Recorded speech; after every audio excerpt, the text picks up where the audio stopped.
నమస్కారం. బీఆర్కే ఛానల్కి స్వాగతం. నేను మీ స్వీయ వర్మ. ఈరోజు మనతో పాటు స్టూడియోలో ఉన్నారు ప్రముఖ ఆధ్యాత్మికవేత్త, జ్యోతిష్య పండితులు జేఎస్ శాస్త్రి గారు. నమస్కారం గురువుగారు. నమస్కారం అమ్మా. గురువుగారు, ప్రతి నెల సంకటహర చతుర్థి వస్తుంది. ఆ రోజున పూజా నియమాలు ఏ విధంగా పాటించాలి, ఉపవాస దీక్ష ఎలా చేయాలి, ఏ విధంగా నడుచుకుంటే వినాయకుని అనుగ్రహం కలుగుతుంది గురువుగారు? శ్రీ గురుభ్యో నమ. శ్రీ మహాగణాధిపతయ నమ. శ్రీ మహాసరస్వత్యై నమ. హరి ఓం. శ్రీమాత్రే నమ. ఓం గం గణపతయ నమ. ముఖ్యంగా గణపతి ఆరాధన, ఈ యొక్క గణపతి ఆరాధన క్రమం అందరికీ కూడా చాలా వినాయకుడు ప్రథమ గణపతిగా మనం పూజిస్తాం. అగ్రగణ్యుడు. ఏ పని మొదలుపెట్టినా వినాయకుడి పూజతోనే మొదలు పెడతాం. కాబట్టి ఈ యొక్క సంకష్టహార చతుర్థి వ్రతం ఏదైతే ఉందో అందరికీ తెలిసిన వ్రతం. కానీ ఏంటంటే ఒక్కొక్క వినాయక చవితికి, ఈ యొక్క సంకష్టహార చతుర్థికి ఒక్కొక్క వినాయకుడిని ఆరాధన చేసుకుంటే మంచి ఫలితాలు ఉంటాయి. అలానే ఇప్పుడు రాబోయే సంకష్టహార చతుర్థి సోమవారం రోజు ధనిష్ట శతభిష నక్షత్రాదుల్లో వచ్చాయి. ఈ శతభిష నక్షత్రం, ధనిష్ట నక్షత్రం, కుజుడు రాహు నక్షత్రాలు. అంటే కుజుడు దేనికి సంకేతం? మనకి కుజదోషాలు ఏమైనా ఉంటే పోవడానికి కుజుడు సంకేతం. అట్లానే రాహు దేనికి సంకేతం అంటే రుణము, మనకి ఏదో రుణం తీసుకోవాలన్నా, విదేశీ ప్రయత్నాలు అనుకూలంగా ఉండాలన్నా, విదేశంలో ఉద్యోగాలు స్థిరత్వం రావాలన్నా గణపతి ఆరాధన చాలా విశేషంగా చెప్పబడింది. అంటే విదేశాల ఉద్యోగం అంటే రాహు అంతా విదేశీ కారకుడు కదా.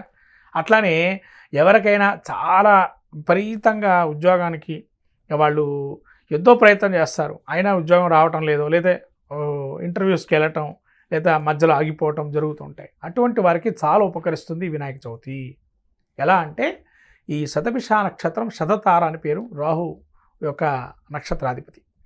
ఈ చతుర్థి రోజున ఎరుపు రంగు కానీ ధూమ్రవర్ణంతో ఉండే వినాయకుడిని పూజ చేయొచ్చు. అందుకనే ధూమకేతవే నమః అని వస్తుంది మనకి. కేతు యొక్క దశలు ఎవరికైతే నడుస్తున్నాయో, కేతు అంతర్దశలు కానీ మహర్దశలు కానీ, కేతు గోచారీత్యా ఇబ్బంది పడుతున్న రాసులు కొన్ని ఉన్నాయి. ఆ రాసుల వారు కానీ ఈ గణపతిని ఆరాధన చేస్తే మంచి ఫలితాలు ఉంటాయి.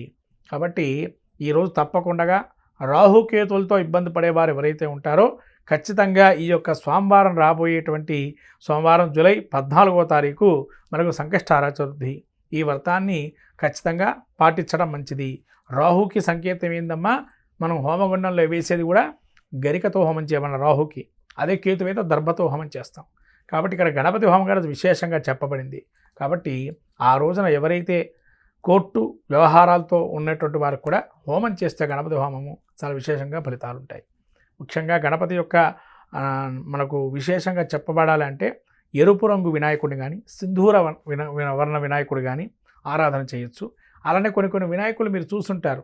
పూర్వం మనకు సంవత్సరము కొంతమంది వినాయకుల్ని బ్రౌన్ రంగులో తయారు చేయటం, నలుపు రంగులో విగ్రహాలు తయారు చేయటం చూస్తుంటారు. కళ్ళు ఒక రంగుగా పెట్టడం, అంటే చాక్లెట్ వర్ణంలో కూడా కొన్ని వినాయకులు తయారు చేశారు. అలాంటి వినాయకుడిని కూడా మనం ఇప్పుడు ఆరాధించుకోవచ్చు, రాహుగ్రహం బాధితంగా ఉన్నవాళ్ళు. తర్వాత సీసంతో తయారు చేసే వినాయకుడు ఉంటాడు, గుర్తుందో లేదు, సీసంతో తయారు చేస్తారు వినాయకుడిని. అటువంటి వినాయకుడు అంటే సీసం అంటే ఇప్పుడు స్ఫటిక వినాయకుడిని పూజ కూడా చేసుకోవచ్చు. ఆ రోజు అభిషేకం చేసుకోవచ్చు.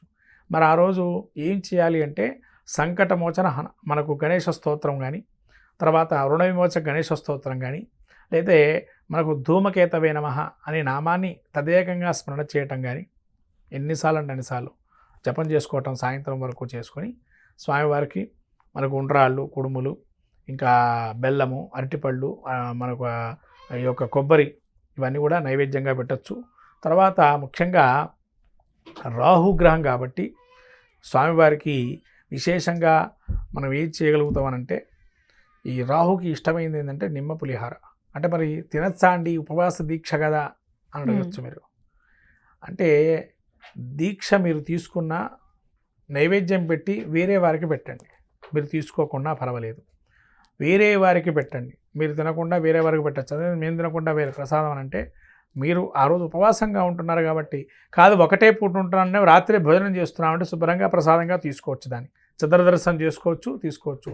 ఒకవేళ చంద్రదర్శనం కాలే, వర్షాకాలం కదా ఇప్పుడు, చంద్రదర్శనం కాలేదనుకోండి, అమ్మవారి యొక్క నోము పైన చంద్రబింబం ఉంటుంది, శంకరుడి నోము పైన కూడా చంద్రబింబం ఉంటుంది. కాబట్టి అలా చంద్రదర్శనం చేసుకొని భోజనానికి ఉపక్రమించవచ్చు, ఉపవాస దీక్షది విరమించవచ్చు. గరిక, ఎర్రపూలు చాలా ఖచ్చితంగా ఉండాలి వినాయకుడి పూజలో. అది గమనించాల్సిన విషయం ఏంటంటే గరిక, ఎర్రపూలు అంటే మందారం రావచ్చు, మనకుండే గులాబీ పూలు కావచ్చు, గరిక మాత్రం తప్పనిసరిగా వాడాలి ఈ వినాయక చవితి ఈ యొక్క సంకష్టార చతుర్థిలో. అలానే నువ్వుల ఉండలు కూడా మనం నైవేద్యంగా పెట్టచ్చు. ఎవరికైతే రుణం ఉంటున్నారో, మనకు రుణం అంటే ఒకటే అంటే ధనపరం రుణమే కాదమ్మా, మనకు అనేక రుణాలు ఉన్నాయి. ఆ రుణాలన్నీ తీర్చుకోవాలంటే బెల్లంతో ఈ యొక్క నువ్వులతో కలిపిన ముద్దను నైవేద్యంగా పెడితే కూడా రుణం అనేది తగ్గుతుంది. ఎలా తగ్గుతుందంటే మనకు పుత్ర సంతానం కలగలేదన్నా కూడా అలా చేయొచ్చు వ్రతాన్ని. అది మనకు పుత్ర గణపతి వ్రతం వేరే ఉంది, అలా కూడా చేసుకోవచ్చు. ఇది కూడా నైవేద్యం తదేకంగా పెట్టిన గణపతి అనుగ్రహంలో పుత్ర సంతాన ప్రాప్తి కూడా కలుగుతుంది. అందుకనే మనకు కుజుడు, రాహు ముఖ్యమైన గ్రహాలతో కూడుకున్నది కాబట్టి వీటి వల్ల కూడా సంతానం కలగడానికి ఆలస్యంగా ఉండొచ్చు.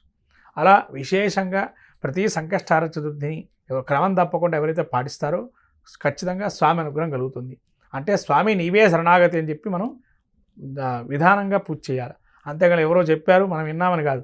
తదేకంగా ఎవరైతే ధ్యానంగా చేస్తారో స్వామి అనుగ్రహం ఖచ్చితంగా కలుగుతుంది, సందేహం లేదు. సాయంత్రం వేళ 6 తర్వాత స్నానం చేసుకొని శుభ్రంగా వేదికను అలంకరింపజేసుకొని గణపతి విగ్రహాన్ని పెట్టుకొని మీ ఇంట్లో ఉండే వినాయకుడి విగ్రహం ఏదన్నా వాడికి పెట్టుకొని పూజ చేసుకోవచ్చు. చాలా చక్కగా వివరించారు గురువుగారు. ధన్యవాదాలు. నమస్కారం. నమస్కారం.